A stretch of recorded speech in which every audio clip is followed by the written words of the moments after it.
thank you for that. You have both demonstrated a real commitment to Indigenous Australian and Maori development. Prime Minister Albanese, I mentioned much of your commitment in my introduction with you earlier, and Prime Minister Ardern, it's great to see your recent announcement of the first Indigenous public holiday in New Zealand, Matariki, so congratulations. Now, we have an Indigenous collaboration agreement between us signed in 2020, and I think candidly, like some things that were signed at that time, it hasn't progressed potentially to the level that we would all like or hope. I'm keen to hear from both of you about what you think are the next steps to encourage real development in this space. I'll kick off with some very brief thoughts because in my view there are business leaders from within our Māori business community here who are better placed to speak on the subject matter. But I think the numbers speak for themselves when it comes to New Zealand and the Māori economy. On the last measure I saw, $68 billion in terms of value. Growth of roughly 60% in the last 5 years. You know, what our Māori businesses are calling out for is access to capital and the ability to leverage the assets that they already have. And here, I think we'll only see that if we resolve those issues, and we address those issues adequately, we will only see the Māori economy go from strength to strength. Now, we have a job to do as a government because obviously, you know, significant Māori interests in primary production, in a number of areas where we have been seeking greater access into markets like the EU. If I use an example, Kaiora Honey, who have been on our business delegation, they're exporting into Europe, and we've just removed tariffs for them, and what a difference that will make. But not only that, geographic indicators allow us to protect Manuka honey, which is, you know, something that is very important to us. So as much as we talk about what Europe tries to protect, we've got plenty of taonga and treasures that we want to protect too.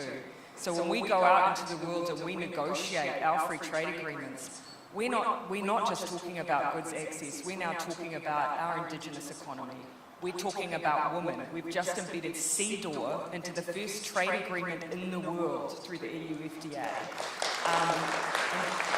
And of course, we've just embedded for the first time the Paris Agreement into the EU FTA. So we've set a high bar there, Prime Minister, for the Australian negotiations. But this is where I think we can demonstrate trade agreements now are architecture for us to embed values. And when we embed values that help us make progress on behalf of our communities and our economies, that enhances social cohesion, it increases progress, it ultimately contributes to peace and stability. So as much as we have these geostrategic conversations, let's not forget the importance of trade and economic architecture for our region and the world. So instead of viewing things through this militarisation lens that we so often do, let's think much more broadly about the things that contribute to peace and stability, and I'd say that trade is one of them. We've got Linda Burney's here tonight, our Indigenous Affairs Minister, and she will be participating tomorrow as well, because I think that there is much to learn from the respect and the arrangements that are in place, including treaty, of course, in New Zealand. The truth is that reconciliation in Australia has been far more controversial. It shouldn't be, but it has been up to this point. I think we have an incredible opportunity going forward to recognise that the voice to Parliament, constitutionally enshrined, isn't a third chamber. We're not creating separatism. What we're doing is enshrining good manners and respect, and saying that where things impact on First Nations people, they should be consulted. And that respect is the first step towards then closing the gap in the sort of areas that will be driven by the sort of business growth that Jacinda's just spoken about. There are some fantastic First Nations businesses, of course, including ones represented in this room.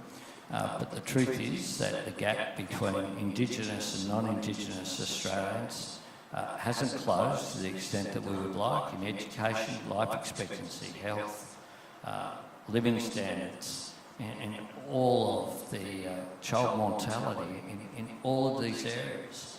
There are major challenges that we have. But if we get the structures right, if we look at examples around the world, we have one of the reasons why we've said, as Pip said in her introduction, we have programs including having a First Nations ambassador. How do we learn? I had this discussion with Justin Trudeau. How do we learn from how Indigenous and non-Indigenous people in different countries, First Nations people, and the wider population have engaged and reconciled? What are those processes? How do we do it in a really constructive way? Is a part of the journey that we're on. It's not a journey that has an end point. It's a journey that's continuous. But you've got to commit to being prepared to undertake that journey, which is why I've said, without putting a date on it, we can't just continue to put off those important steps. And that once we do that, it will be a great moment in Australia. There was resistance to the apology to stolen generations in this country, and now those people who walked out on the apology or said it wasn't a bad idea now all acknowledge that was of great benefit to the nation. The nation will be stronger when it's reconciled.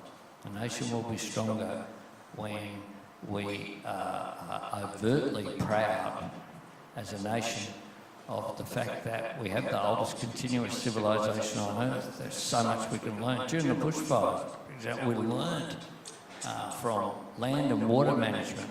We can learn a lot, and we need to respect that. And that, I think, is a way of moving forward. And I see tomorrow's collaboration, essentially, as being a step on that journey as well, of looking at what you've done, which I'm sure has not been perfect. These things are always difficult. But you've got to, I think, be very conscious about it, and that's something that our new government is being, and with leadership from people like Linda and Pat Dodson and others. We are a long way from where we were 20 years ago, and a lot better than it was even 40 years ago, even better, and working back. We are, sometimes we romanticise the past a bit, and that can put you off the journey. We need to recognise that history does move forward, and we have an opportunity to be a part of it. We've just got to seize that opportunity. Well, I think you've given some fabulous answers and great food for thought, so thank you very much for that.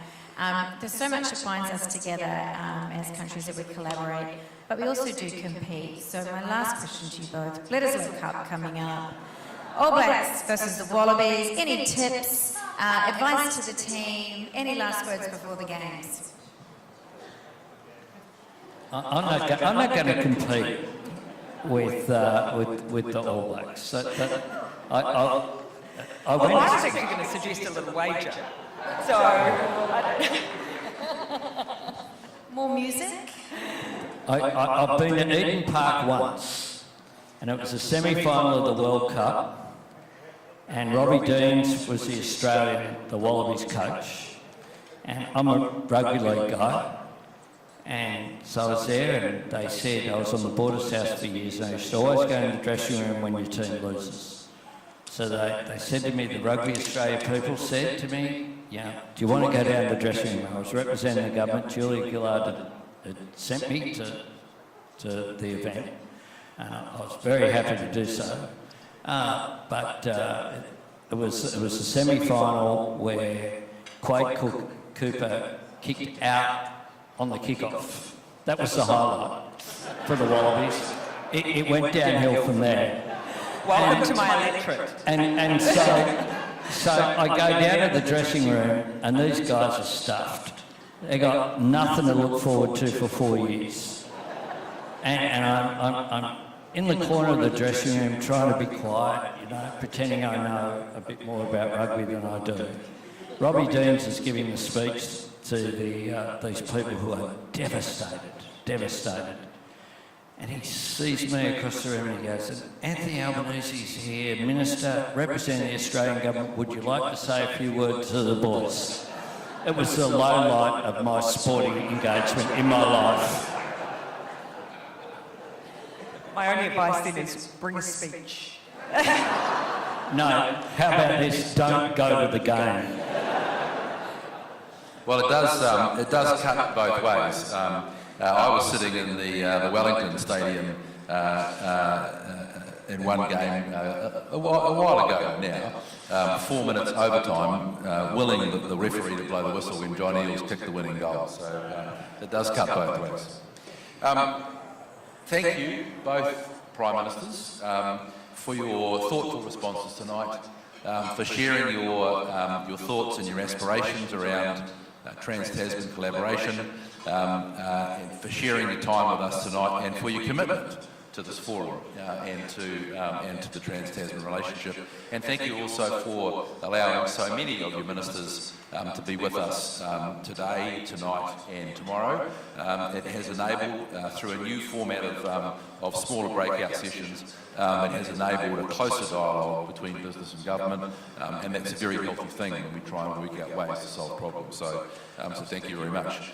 We're delighted to see the bilateral relationship is in such good shape, despite the tensions around the world. But we know that we can't take that for granted, and that we need to work together to improve that and to make that stronger. So I'd ask all of you to please join with me in thanking both of our Prime Ministers for their time and their comments tonight. Now, I'll ask both of you to stay on the stage, please, and ask Louise May to come up. And the final event of the evening is the presentation of the awards to the Trans-Tasman Innovation and Growth winners by both of our Prime Ministers. Thank you. So it does give me great pleasure to call to the stage our award winners again, and these are the Trans-Tasman Innovation and Growth Award winners for 2022. First of all, can we please have Amy Bateman and Sean Murray from Pleasant State.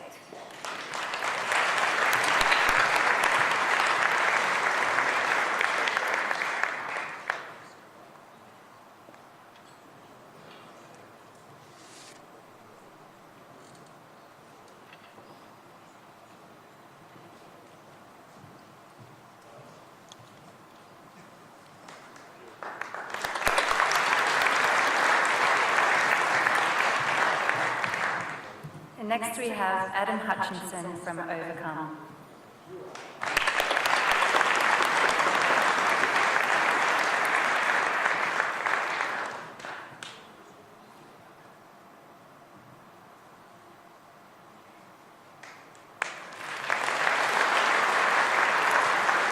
Christy Mansfield and Adam Peaston from SEER Data Analytics.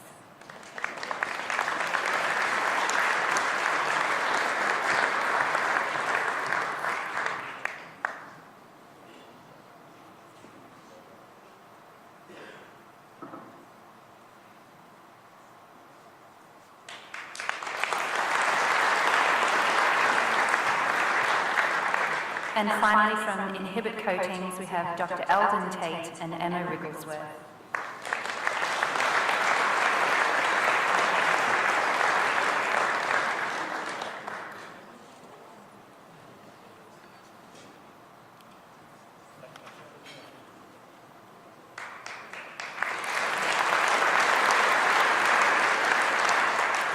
And now please join me in thanking Prime Minister Albanese and Prime Minister Ardern for joining us today.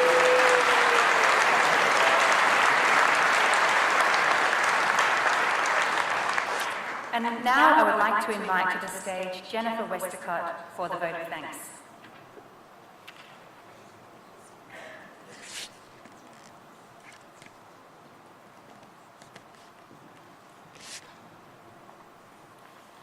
Well, I'm very conscious it's late, so I'll be brief, but I should begin with a confession that I've